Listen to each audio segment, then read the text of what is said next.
Welcome back to Your Story Medicine. Today, I am with Sara Stanizai, who is a licensed therapist and the owner of Prospect Therapy, a queer and trans-affirming therapy practice with a focus on first-generation American and immigrant mental health. Sara employs and mentors a team of therapists who share identities with the clients they serve. She is a queer first generation American herself and facilitates an Afghan American women's circle 2 times per year. Sara is also goals in the ways that she we both pole dance. The way that I live my life in general, you mean? Yeah. But I'm really excited to be able to have this conversation with you today because I don't know anybody else who is offering the medicine it is you are with people who share the same lineage as you. So before we go into that, we're going to bring it back to old times, back when we would have sessions Yes. together. So first question I got to ask is, what are you celebrating about yourself today? Oh my gosh. I'm celebrating that. Can it be a work thing? I know you're like not supposed to celebrate work things as much. I am celebrating that the third round of my women's group is starting next week. I'm celebrating the fact that I actually got out of town this past weekend and got into nature, got out of my home and my office and my car, which is the three places that I always go all the time. And just went on a hike in Ojai, and it was really beautiful. And I really love my work, but I'm really celebrating all the time that I can spend away from it too. Is that like a cheesy answer? I'm really excited about it. So I'm going to say that. Well, I feel like in the work that we're doing, it's like it's really challenging to separate the work from the personal. And so I don't think that we celebrate the times enough where we do step away from that identity of like a therapist or a healer or a coach. And so, with that being said, if you can take out your title, how is it you would describe your medicine? If I take out my title, oh my God, June, don't take my title away. It's my whole entire life. Just kidding. The first thing that came to mind was I just listen. And I think my medicine is really listening to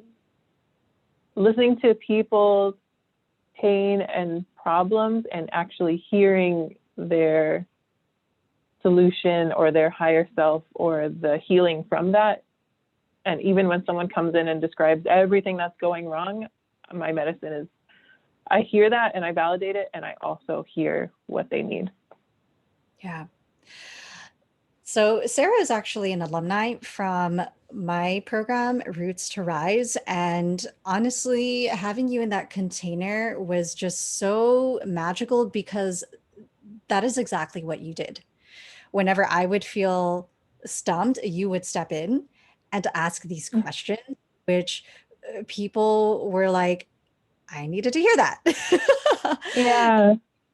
And so I'm not surprised whatsoever that this offering that was birthed is like you're in your third round, you have a waiting list of folks, and it's just so embodied everything that you're doing.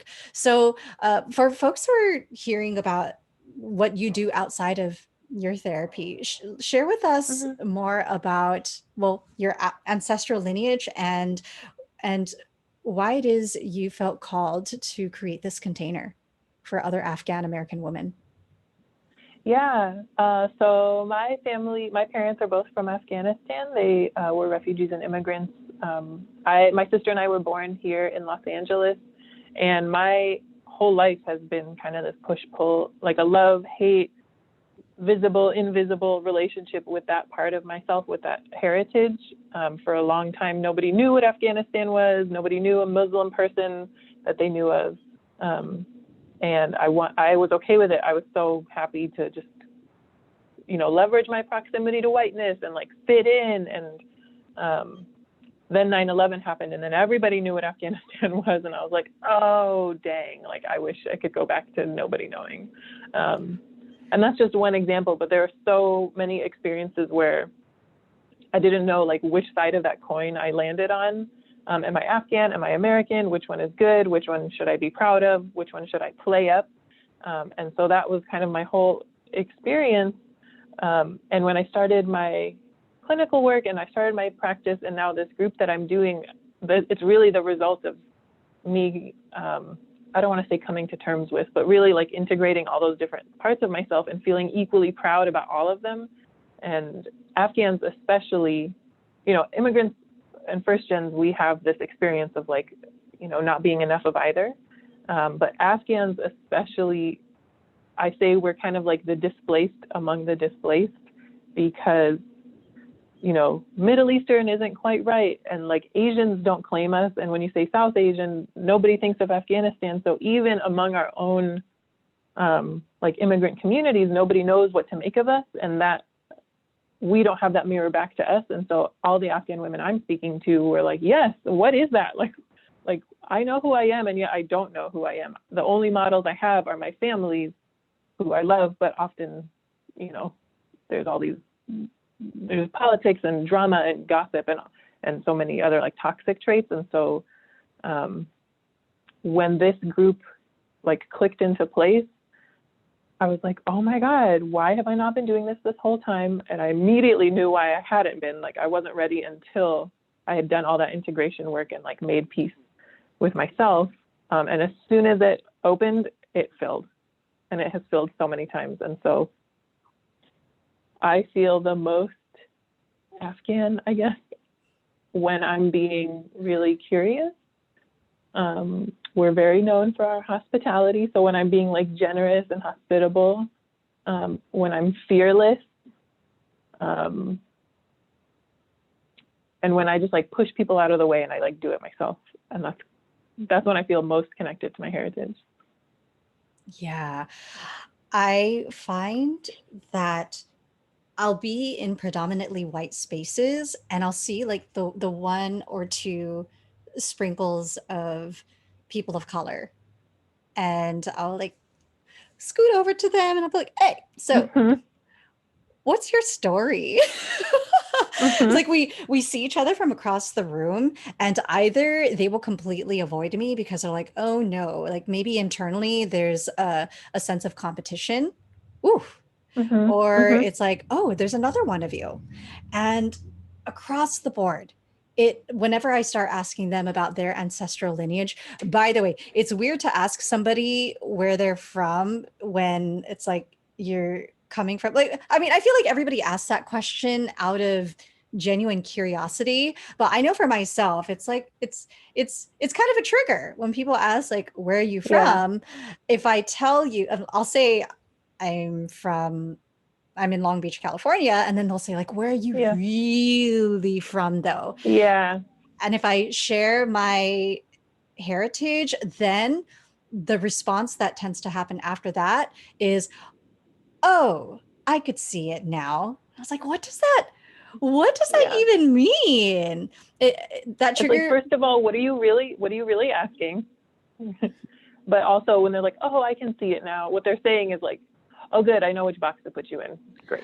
I'm not curious about anything else about you now. Yeah. But when other people of color asking me that question, I feel like it's more of the searching for, are you one of me? Yeah. And so I am curious, what were the stories that were coming up for you before you chose to say yes to serving this particular community? What were the questions that came up for me? Like, do I deserve to do this? What did you say? I'm sorry. Yeah. What were the stories that were coming up for you? Yeah, the stories. Yeah, it's that. It's like, do I deserve to do this? I spent so many years not claiming this identity. What gives me the right to do it now? There's a lot of things I don't know. I don't fully speak the language. I mean, I can speak the language. I can also cook the food, but there were long times when I didn't do that, or my whole relationship with my whole family isn't fully healed. So who am I to like help other people with it? And that's like a whole therapist thing where they expect therapists to be like, I have no problems and I have the best boundaries in my life.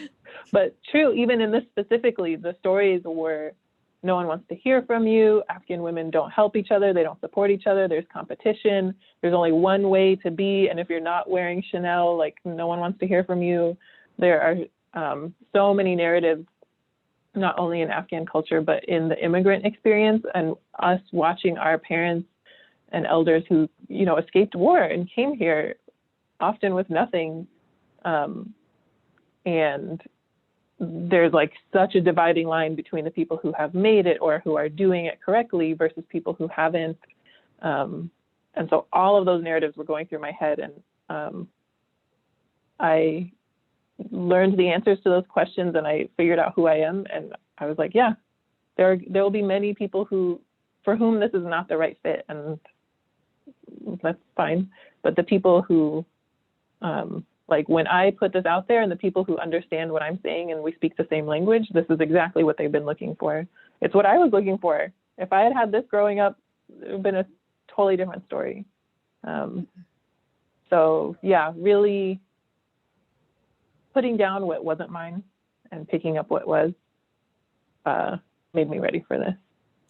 Yeah, and I think that, I mean, look, I'm doing the work alongside all of y'all too. And so the stories that I tell myself when I remove myself from the situation and choose to just be a vessel and choose to be of service, the folks who show up have those exact same stories too. Yeah. As you were describing that, when you're like, oh, I sidle up to the other people of color, I feel like every queer person does that too. Like, we know. And especially the fear is like with bisexual people, the thing is like, we don't know how to flirt. Like people can be flirting with us and we will have no idea. So there's that like hesitation, like, I'm not doing that. I'm looking for like friends and safe people. But anyway, I totally know that experience that you're talking about. Well, and I think another unique medicine that you provide is talking about how imposter syndrome shows up more specifically with first generation folks. So Yeah. tell us about that and how you've been navigating your own imposter. Yeah, that is a big part of my work. And, you know, imposter syndrome that's a phrase that gets thrown around a lot, and it's a little bit watered down.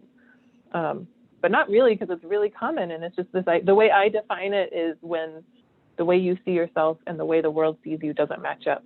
And using that definition, we all experience it at some point. But I think first gens who are navigating, like, am I American? Am I something else? Something else? Am I some other? You know, even for immigrants, even for white immigrants, like there's still this push-pull between like their home culture and what we grow up in. And so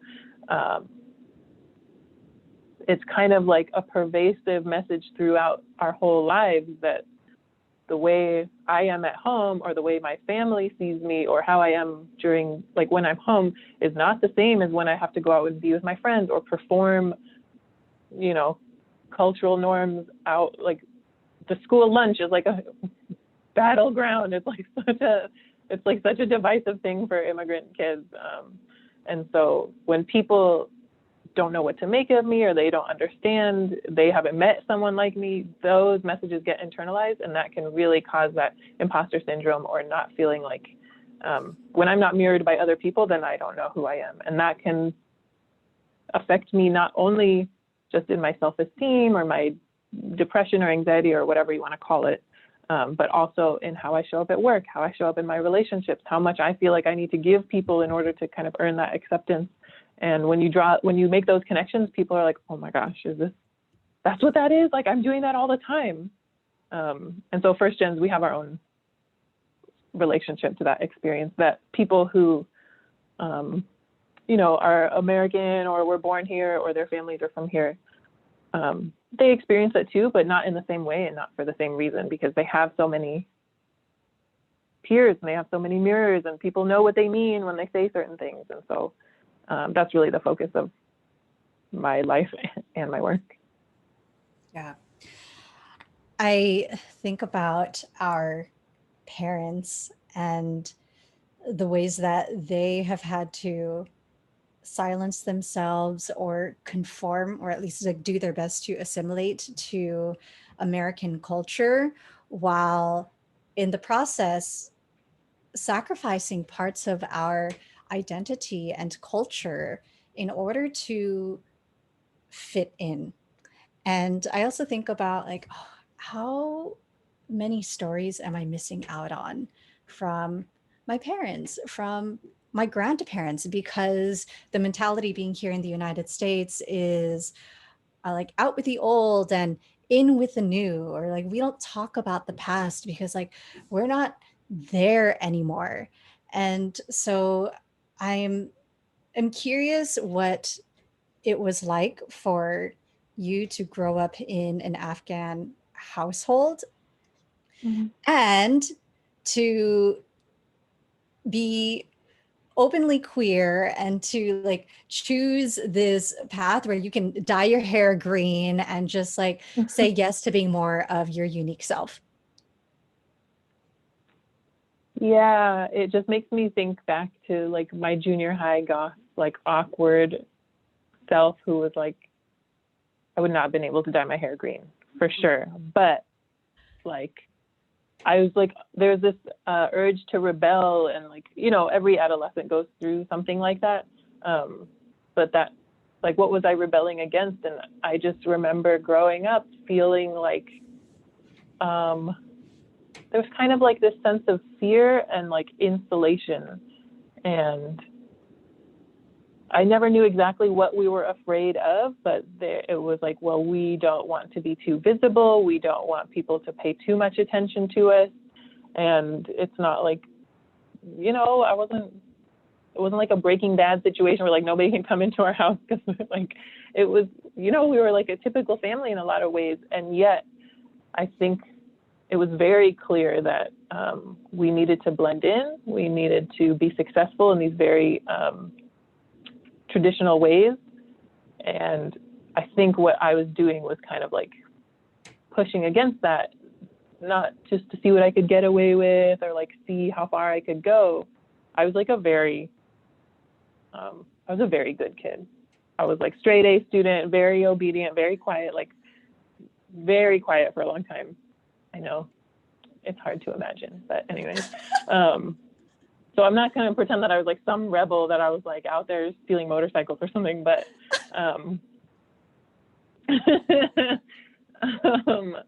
I do think there was that impulse to kind of like break free from something, and just having that option really gave me a lot of peace. Like I was like, oh, okay, I can if I want to, but I don't have to. And that's so funny. That's actually something I tell my clients all the time. The purpose of therapy is to help you realize that like you can if you want to, but you don't have to. And so many people are having distress because they think that they have to do things, and they think that like they're not able or allowed to do the things that they want. That's just like a very universal experience. Yeah. And I feel like the work that we're doing is in service to what it is our younger selves needed. Mm-hmm. But also, I don't think we talk as much about how the work that we're doing is healing so many generations before us and after us. So, Mm-hmm. so as you have said yes to doing this work, not just in your therapy practice, but saying, okay, I am going to serve the population it is I am most afraid of, which is my own people. Mm-hmm. What are the ways that you have witnessed this healing in your own family? Yeah, I think um, I'm constantly like learning from these groups and from these women. And I did a bunch of interviews yesterday, and it was chilling how similar everybody's stories are to each other and also to me. And so when they say things like, oh yeah, I don't talk to that family member, I'm like, yeah, let me guess, it's because this. And they're like, yes. And some of those things are very specific and circumstantial, but that feeling of like, not only is this maybe an estranged relationship, but the ripple effect it has on family members, like I get what that means in a way that an American person or even any other immigrant community may not fully get in the same way. And so I think that the more visible and comfortable and like open about things that I've been able to be, I don't necessarily know how much it's influencing my family members, but I do think that like they're noticing that, and it's kind of giving them permission to do the same, and that I'm noticing it more in them. Like my dad, full-blown Muslim, like prays 5 times a day, like not super traditional Afghan guy in a lot of ways, but as he's gotten older, I'm asking him different questions and relating to him in a different way where I'm like, were you always this cool? Or like, am I cooler? Or am I just like hearing you more? Or I don't know what is happening, but like we have the best relationship we've ever had. And so that's, yeah, I'm not gonna like take credit for it, but I notice that I'm paying attention and I'm kind of opening up. And so I'm hearing more of the things that I want to hear from the people in my family. Yeah. How about your matriarchal lineage? Yeah. Well, you know, I lost my mom back in 2013, and my mom, I say she was like a social justice warrior before that was a thing. Like, my mom took me to like marches for Palestine when I was like 13. I was like, oh my God, I don't want to do this. But like she instilled that like sense of like justice and rightness, and we like speak up about things from a very, very early age.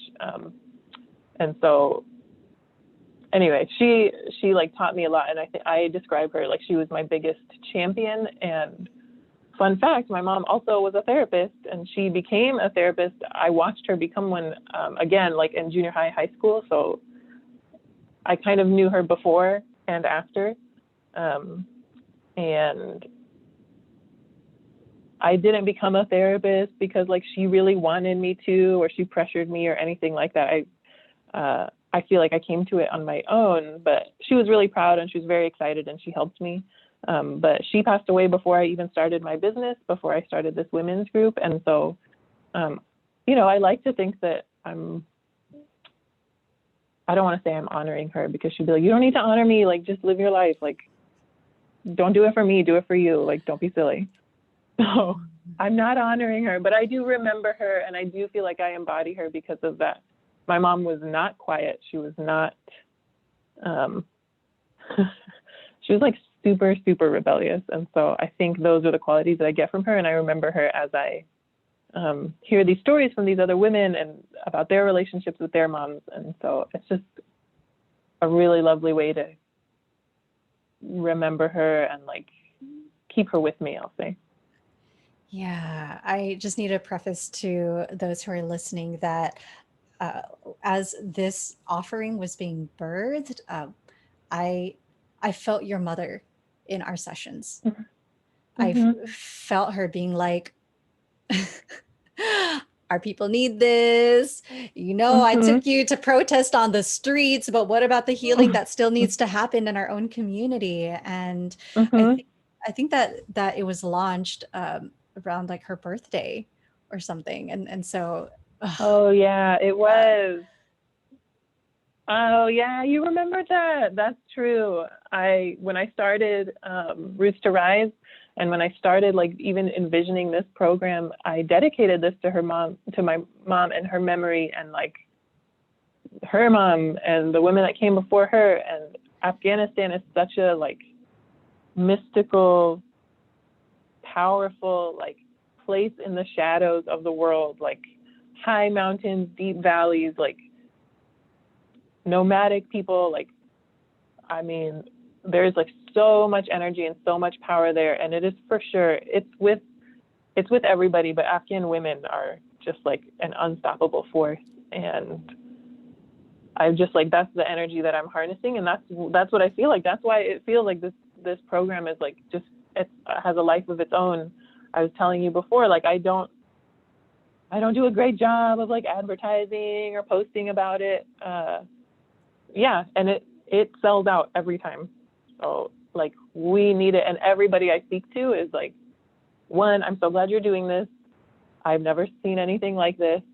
I was kind of nervous about getting on this call with you. I didn't know how Afghan, it was going to be, I don't know if you're going to be cool or, you know, the other kind.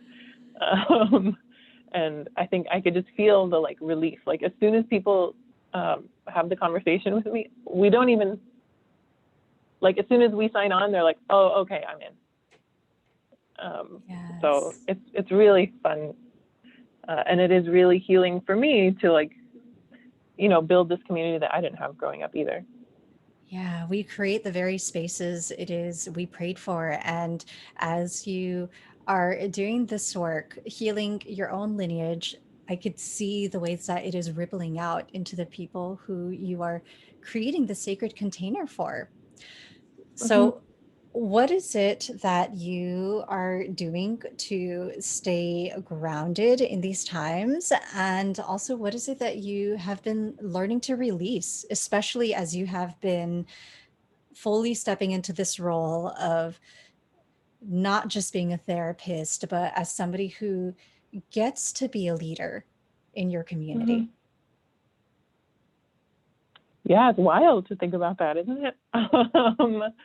Uh, you know, I have really leaned into, I'm very extroverted and I vibe off of people and that nourishes me, but I've started getting more and more comfortable with like solitude and getting into nature. Like I said, I was celebrating the fact that I went on a hike and just, you know, got away from everybody and got to spend time alone. But also I'm like been, you know how people, even you're like, I'm really cultivating like pleasure practice. I'm really cultivating like beauty practice, I would say. Like I love having beautiful things around me. I signed myself up from local businesses to have fresh flowers delivered to me. And it's a small thing, but I just like love having that around me. And that is very grounding. Oh my God, that sounds like such a softball answer. But the other thing I would say is people are going to laugh.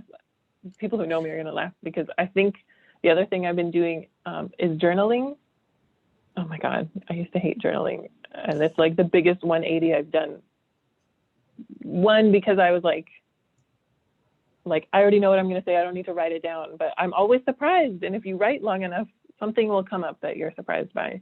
And two, like, it forces you to slow down. Like when you write by hand, you can't type as fast. And it forces me to kind of like, I even speak really quickly and I have so many ideas and I start one sentence before I finish another one. And so journaling really forces me to slow down and like, it helps like shake things loose. But I'll share one thing, which is an app that I'm like still too scared to try. But there's an app, I think it's called Flow State, and it's something on your computer where you set the parameters or something. You say, I want to write for 7 minutes. And if you stop typing for like 10 seconds, it erases everything that you wrote.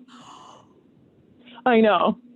It sounds so scary, but the idea is like you just want to free associate, you just want to flow, you don't want to think too much about what you're typing, and you just want it to keep happening so that whatever is in there comes out. And so if you stop, like it'll erase it, which is really scary. So I'm too scared to do it, but that's like my next thing I'm gonna try. Oh my gosh. Well, that's a resource for anybody else who's ready to step into that realm.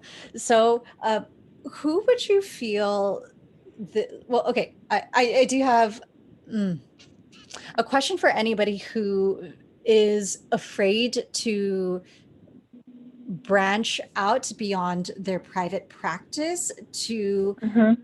hold a group container like you are. Like, what is it you would say to even to the therapists or the folks who are Mm-hmm. doing one-on-one services who are like, I'm not ready, my medicine is too sacred and I just need to like keep it individualized. What would you say to that? And like, what was your process and even breaking out of your sole role as a therapist to say, I'm ready to hold space for more?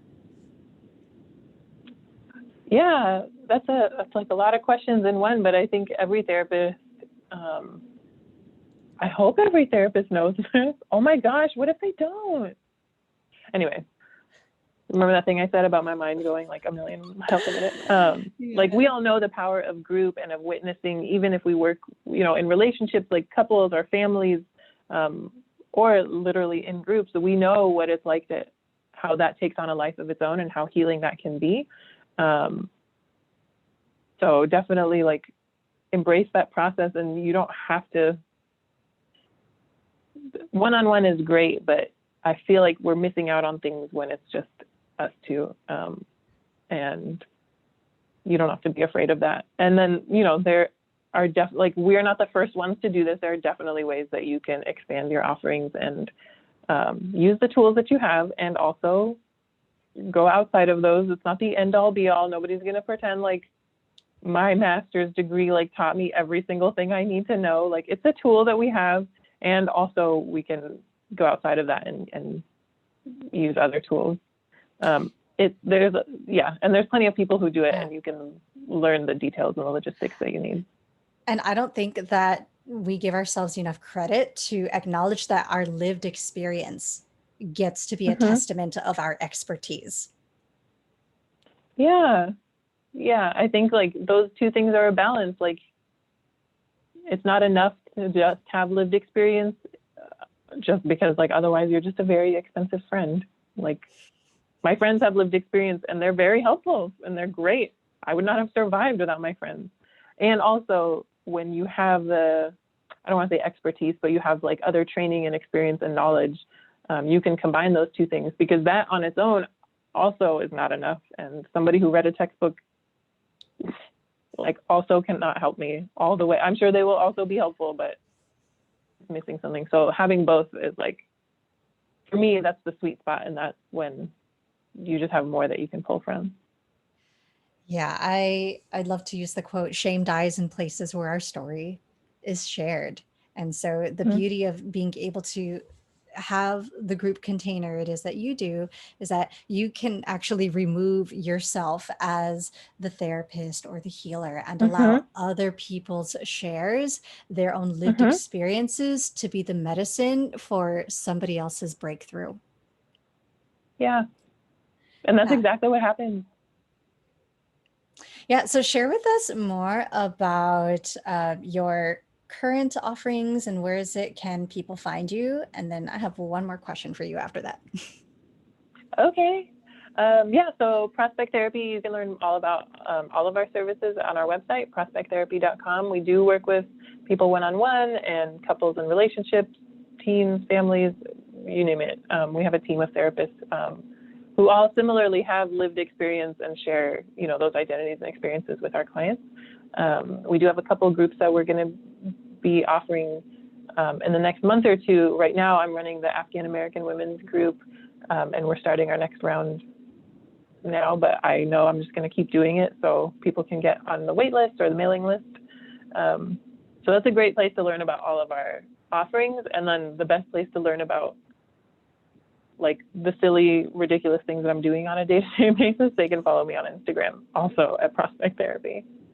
I mean, I talk about my work on there too, but I talk about other stuff too. Okay, so last question is, if you could speak to yourself as a future ancestor in this present moment, what is it that you would say?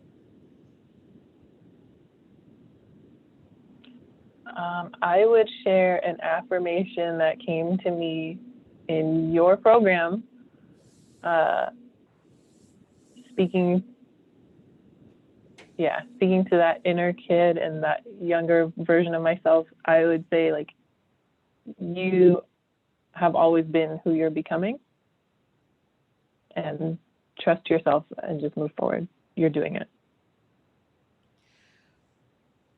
Whew, I'm gonna take a breath for that one. Yeah, You already for somebody are. who has you have always been this person. And we're talking about imposter syndrome and do I deserve to, and I can't claim this, and I don't know who I am. Like, you have always been this person. Yeah. Instead of becoming, embody this person that you are calling in, because they are already here. Otherwise, we will continue to strive and strive and strive for the next thing, and we'll never arrive there until we recognize that we're already here.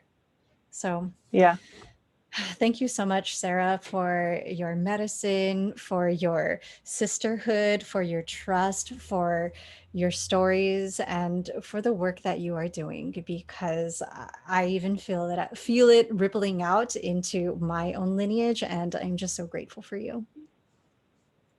Oh, thanks, June. Thank you.